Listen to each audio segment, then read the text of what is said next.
ఆధ్యాత్మిక క్షేత్రంగా ప్రపంచ ప్రసిద్ధిగాంచిన తిరుపతి నగరానికి యువ నాయకుడు భూమన అభినయ్ గారి నాయకత్వం ఎంతో అవసరమని అర్థమైంది. ఒక్క తిరుపతి వాసిగా ఈ మాట ఎందుకు చెబుతున్నానంటే, నాకు తొలి నుంచి రాజకీయ నాయకులపై మంచి అభిప్రాయం లేదు. ఎంతసేపు అధికారాన్ని అడ్డు పెట్టుకుని సొంత ఆస్తుల్ని పెంచుకునే వాళ్ళని చూస్తున్నాం. అందుకే సమాజం నాశనం కావడానికి ఏ రాజకీయ నాయకుడైతే ఏం అనే అభిప్రాయం ఉండేది. కానీ 4 ఏళ్లలో తిరుపతి రూపురేఖలు క్రమంగా మారడాన్ని గమనించాను. తిరుపతి బస్టాండ్ కు సమీపంలో మొదట సామవాయ్ మాస్టర్ ప్లాన్ రోడ్డును సుందరంగా వేశారు. ఈ రోడ్డు నగర ప్రజలకు ఎంతో సౌకర్యంగా ఉంది. ఆ మార్గంలో రాకపోకలు పెరగడంతో ట్రాఫిక్ సమస్య తగ్గింది. ఈ ఒక్క రోడ్డు కేవలం ఆరంభమే అని ఆ తరువాత 18 మాస్టర్ ప్లాన్ రోడ్లను చూసిన తరువాత అర్థమైంది.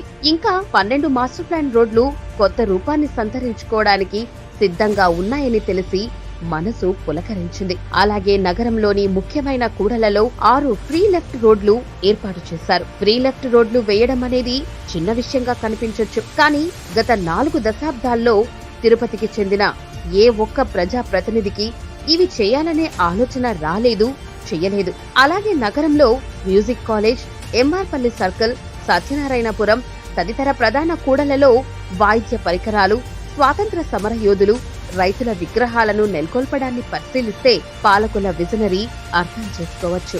తిరుపతి రూపురేఖలు మార్చడానికి వచ్చిన ఆ విజనరీ ఎవరా అని ఆరా తీయడం జరిగింది. అప్పుడు తెలిసింది, అతనే తిరుపతి ఎమ్మెల్యే భూమన కరుణాకర్ రెడ్డి గారి కుమారుడు, తిరుపతి డిప్యూటీ మేయర్ భూమన అభినయ్ గారని. నిండా 36 ఏళ్లు కూడా లేని యువ ప్రజాప్రతినిధి అని తెలిసి ఆశ్చర్యపోయాను. తిరుపతిని ఆదర్శంగా తీర్చిదిద్దాలనే సంకల్పంతో వినూత్న ఆలోచనలతో ముందుకెళుతున్న ఆ యువకుడిని ఇంతవరకు చూడలేదు. కాని నగరంలో అతను చేసిన పనులు అడుగడుగునా అభినయ్ గురించి మాట్లాడేలా చేస్తున్నాయనడంలో అతిశయోక్తి లేదు. ఇలాంటి యువ నాయకులు కేవలం తిరుపతి నగర పదవులకే పరిమితం కాకూడదని ఆశించాను. ఎందుకంటే సమాజాన్ని, తను పుట్టి పెరిగిన ప్రాంతాన్ని, నగరాన్ని సమూలంగా ఉన్నతంగా మార్చాలని కలలు కనే నాయకులు తక్కువగా కనపడతారు. ప్రస్తుతం సమాజంలో మంచి చేయాలన్న తపన కొరవడిన పరిస్థితిలో ఎడారిలో ఒయాసిస్సులా అభినయ్ కనిపిస్తున్నారు.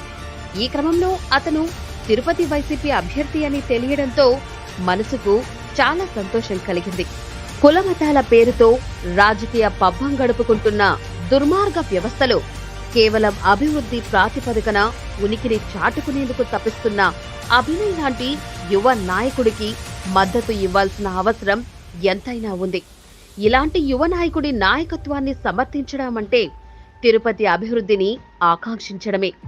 డిప్యూటీ మేయర్గానే తిరుపతి రూపురేఖలు మార్చాలని తపిస్తున్న అభినయ్ శాసనసభ్యులు అయితే ఇంకెన్ని అద్భుతాలు చేస్తారో అనే ఆలోచన మనసంతా ఉద్వేగాన్ని, సంతోషాన్ని నింపుతోంది. పోరాడితే పోయేదేమీ లేదు, వెధవ బానిస సంఖ్యలు తప్ప అని మార్క్స్ మహానీయుడు అన్నారు. అభినయ్కి ఓటు వేస్తే తిరుపతిని దేశంలోనే ఆదర్శంగా చూడొచ్చనే ఆశ చిగురిస్తోంది. ఈ ఆశ అనే చిగురు మహావృక్షం కావాలంటే అభినయ్ని గెలిపించుకుంటేనే సాధ్యమని తిరుపతి నగర వాసిగా చెబుతున్నారు. ప్రజలారా, ఒక్కసారి ఆలోచించండి. అభివృద్ధికి పట్టం కట్టండి. కులం, మతం, స్వార్థ రాజకీయాల పేరుతో వచ్చే వాళ్లను కూకటి వేళ్లతో సహా పెకలిద్దాం. అభినయ్కి అండగా నిలబడదాం.